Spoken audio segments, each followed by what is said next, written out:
जय हिंद दोस्तों, रक्षित करना के चैनल में आपका स्वागत है। दोस्तों कैसे हैं आप? उम्मीद करता हूं कि आप अच्छे होंगे। दोस्तों आज के इस वीडियो में मैं आपको 3 महत्वपूर्ण जानकारियां दूंगा। जैसे कि दोस्तों आप पीछे बोर्ड पे देख रहे हैं, कौन सी 3 जानकारियां मैं आपको देने वाला हूं। सबसे पहले मैं आपको उसकी जानकारी दे देता हूं। सबसे पहली जानकारी मैं आपको दूंगा वित्त मंत्रालय का इंपॉर्टेंट लेटर। जी हाँ दोस्तों, वित्त मंत्रालय की तरफ से, डिपार्टमेंट ऑफ एक्सपेंडिचर की तरफ से एक ऑफिस मेमोरेंडम जारी करा गया है। और दोस्तों ये लेटर लिखा गया है principle of chief controller of account को, और ये लेटर संबंधित है मार्च 2026 के महीने से। जैसा आपको पता है अभी फाइनेंशियल ईयर चल रहा है 2025-26 का। ये फाइनेंशियल ईयर खत्म हो जाएगा 31 मार्च 2026 को। अब दोस्तों वित्त मंत्रालय ने एक एडवांस लेटर जारी करा है और बताया है हर एक डिपार्टमेंट को, चाहे वो पे एंड अकाउंट ऑफिस के डिपार्टमेंट हो गए, या फिर अकाउंट ऑफिस हो गए, या फिर लेखा अधिकारी के डिपार्टमेंट हो गए, या फिर बैंक हो गए, सीपीपीसी हो गए, उनको बताया है कि भैया आप अपना पूरा काम 31 मार्च 2026 तक निपटा लें। और इसके लिए जो डिपार्टमेंट है वो खुले रहेंगे मार्च में, सैटरडे वाले दिन और संडे वाले दिन, ताकि कोई भी काम पेंडिंग में ना हो। तो दोस्तों अब इसका असर क्या मार्च की पेंशन पे पड़ेगा?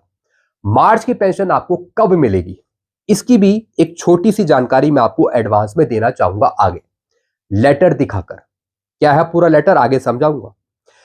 फिर एक और मैं आपको जानकारी दूंगा, डीए के एरियर का ग्रुप वाइज विवरण कितना मिलेगा पश्चिम बंगाल राज्य के पेंशनर्स कर्मचारियों को। जी हां दोस्तों, जैसा आपको पता है सुप्रीम कोर्ट ने आदेश में कहा कि जो पश्चिम बंगाल की सरकार है वो अपने पेंशनर्स और कर्मचारियों को डीएडीआर का एरियर देगी, टोटल एरियर का 25%।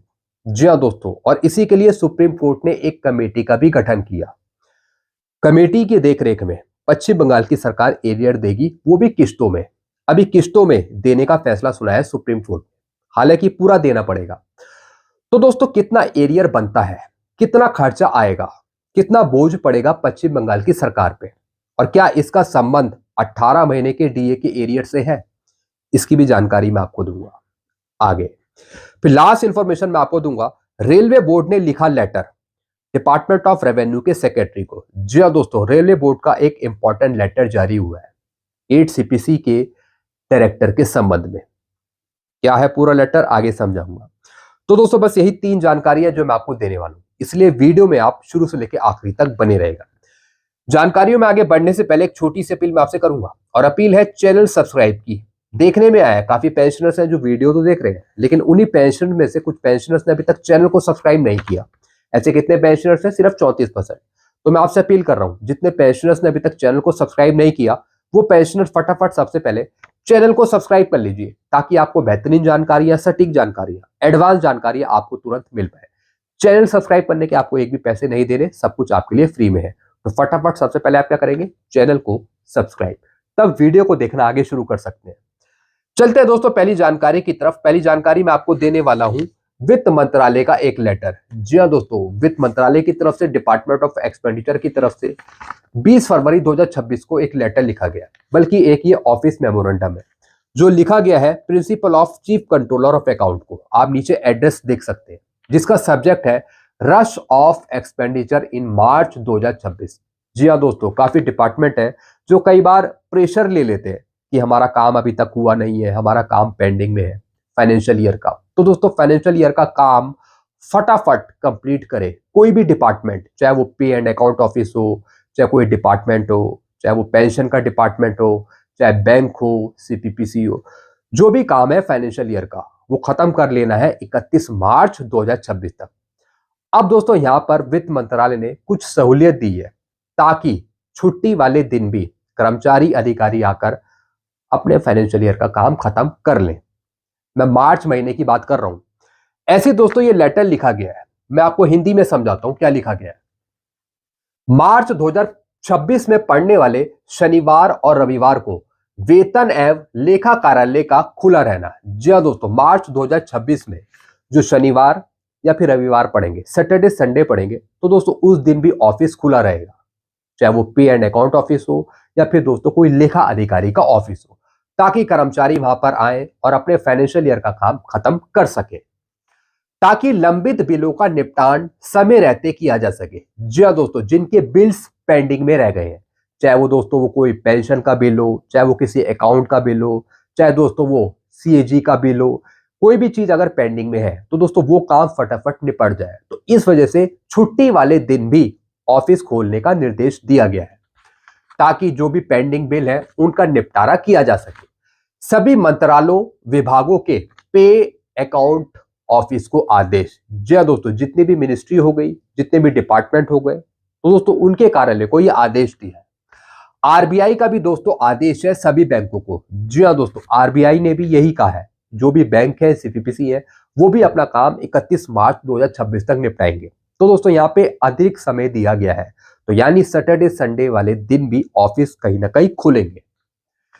31 मार्च 2026 तक लेन देन के लिए खुला रखें। यह उम्मीद की जाती है कि वित्तीय वर्ष 2025-26 के अंत में अंतिम समय की भीड़ से बचने के लिए सभी प्रकार के भुगतान बिलों को समय पर संसाधित किया जाए। जी हाँ दोस्तों, यानी कि दोस्तों 31 मार्च 2026 को कोई भी बैंक में छुट्टी नहीं रहेगी, बैंक खुले रहेंगे, भले ही वो पब्लिकली बंद हो लेकिन इंटरनल काम होगा। जी हाँ दोस्तों, जितने भी बैंक हो गए, सीपीपीसी हो गए, वो अपने फाइनेंशियल ईयर का काम निपटाएंगे।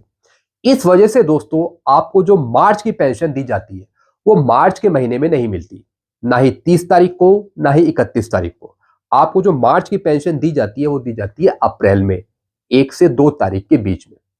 तो दोस्तों मैं आपको एडवांस से बता रहा हूं कि जो आपकी मार्च की पेंशन है, मार्च की जो आपकी पेंशन है वो आपको अप्रैल में दी जाएगी 1 से 2 तारीख के बीच में। तो दोस्तों ये लेटर संबंधित है काम के निपटारे से संबंधित। जी हाँ दोस्तों, जितने भी डिपार्टमेंट हो गए, पे एंड अकाउंट ऑफिस हो गए, वो अपना काम 31 मार्च 2026 तक निपटा लेंगे।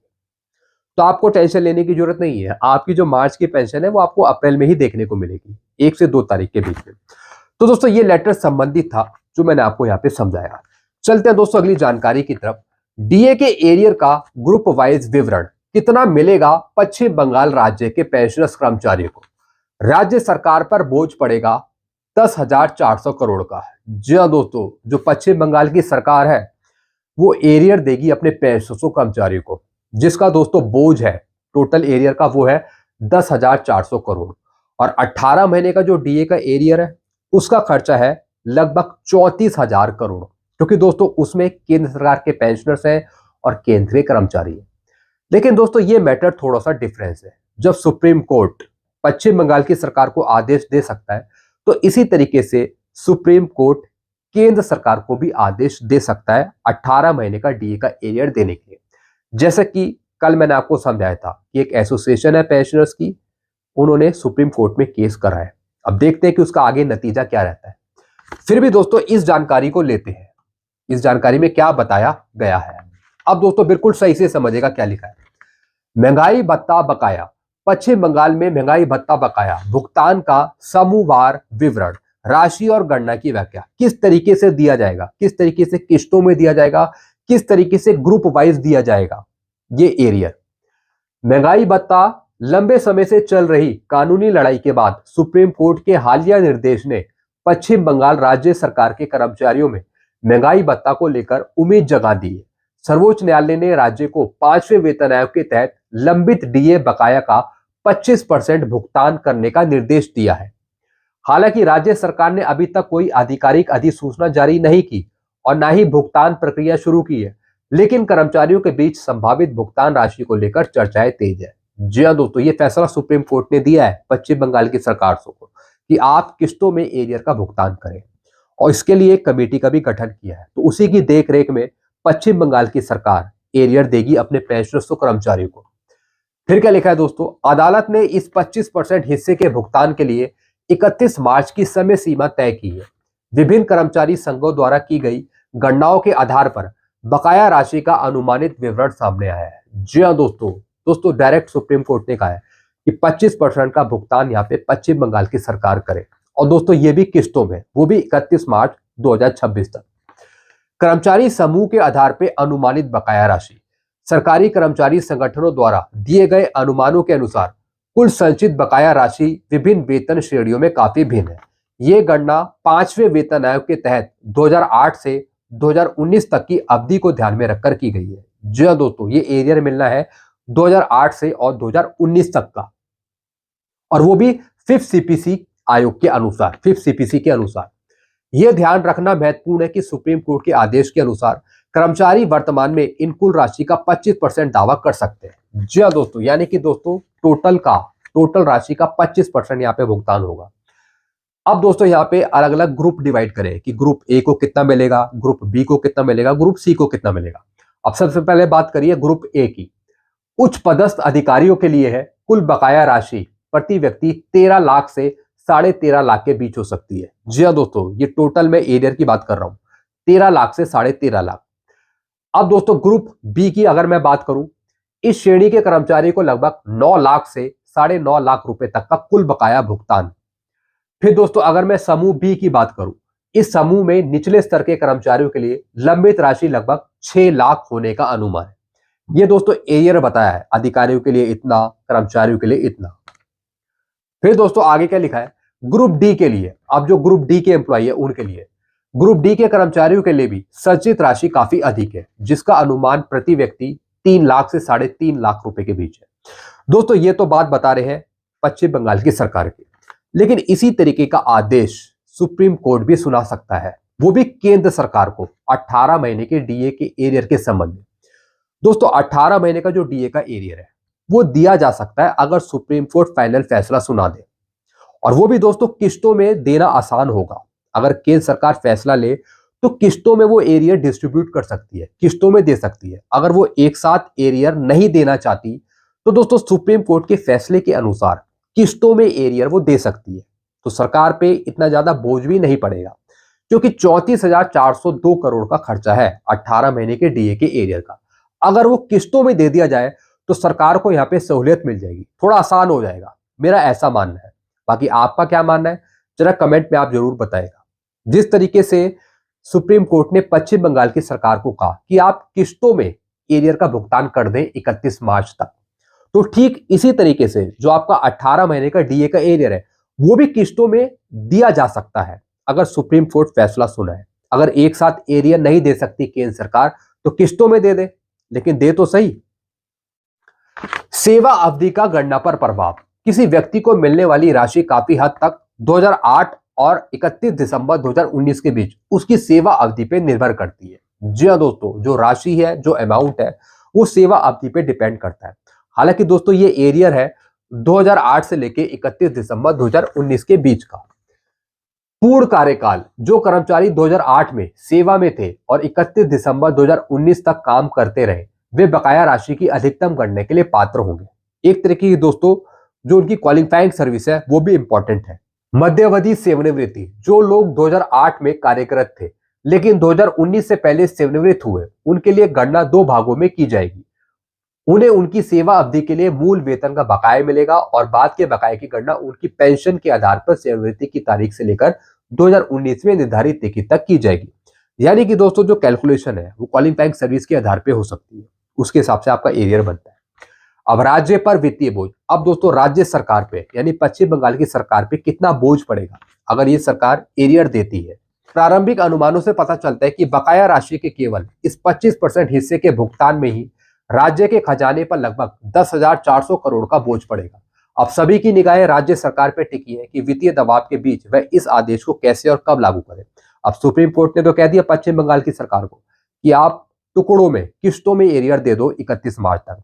अब देखेंगे पश्चिम बंगाल की सरकार किस तरीके से वो सुप्रीम कोर्ट का आदेश का पालन करती है, किस तरीके से वो एरियर देती है जिसका अनुमानित खर्चा है 10,400 करोड़। तो दोस्तों जिस तरीके से सुप्रीम कोर्ट ने फैसला दिया पश्चिम बंगाल की सरकार को, तो ठीक इसी तरीके से सुप्रीम कोर्ट केंद्र सरकार को भी आदेश दे सकती है कि केंद्र सरकार भले ही एक साथ पैसा ना दे सकती हो लेकिन किस्तों में दे दे। 18 महीने का डीए का एरियर किस्तों में तो दे सकती है ना केंद्र सरकार, इतना बोझ भी नहीं पड़ेगा। हालांकि देना होगा टोटल एरियर 34,400 करोड़ रुपए जितना खर्चा है, लेकिन किस्तों में दे देगी तो इतना बोझ नहीं पड़ेगा, मेरा ऐसा मानना है। बाकी आप क्या कहते हैं, अपने विचार सुझाव आप नीचे रखेगा। चलते हैं दोस्तों लास्ट इंफॉर्मेशन की तरफ। रेलवे बोर्ड ने लिखा लेटर। जी हाँ दोस्तों, रेलवे बोर्ड का एक लेटर मैं आपको दिखाऊंगा, और दोस्तों ये लेटर संबंधित है 8 सीपीसी से। मिनिस्ट्री ऑफ रेलवे बोर्ड की तरफ से 20 फरवरी 2026 को एक लेटर लिखा है, और दोस्तों ये लेटर भेजा है डिपार्टमेंट ऑफ रेवेन्यू को। डिपार्टमेंट ऑफ रेवेन्यू के जो सेक्रेटरी हैं उनको ये लेटर भेजा है। इसका सब्जेक्ट है deputation of Shri Krishna VR IRS to 8 central pay commission under the department of expenditure.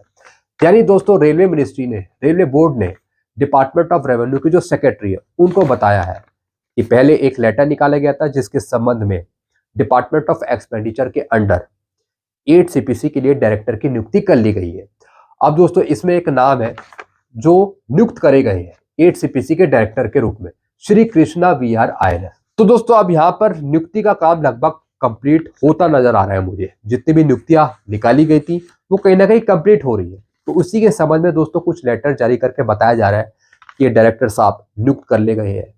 इससे पहले 8 सीपीसी के डायरेक्टर नियुक्त करे गए थे जो पे कमीशन के अंडर ही काम करेंगे। यानी कि दोस्तों जितनी भी नियुक्तियां निकाली गई थी वो कहीं ना कहीं अब पूरी हो रही है केंद्र सरकार के द्वारा। उसी के संबंध में कई लेटर जारी हो रहे हैं।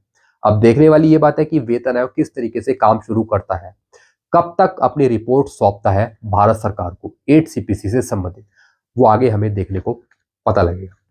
तो दोस्तों बस यही लेटर थे जो मैंने आपको यहाँ पे समझाए हैं। आई होप सारी जानकारी आप अच्छे से समझी होगी। बाकी और कोई नई जानकारी आएगी तो मैं आपको जरूर समझाऊँ। तो ऐसी वीडियो देखते रहिए, चैनल पे बने रहिए, ऐसी नई जानकारी या एडवांस जानकारी आपको मिलती रहेगी। तो वीडियो को शेयर कर दीजिए और चैनल को सब्सक्राइब कर लीजिए। चैनल का नाम है Rakshit Khanna. Thank you so much.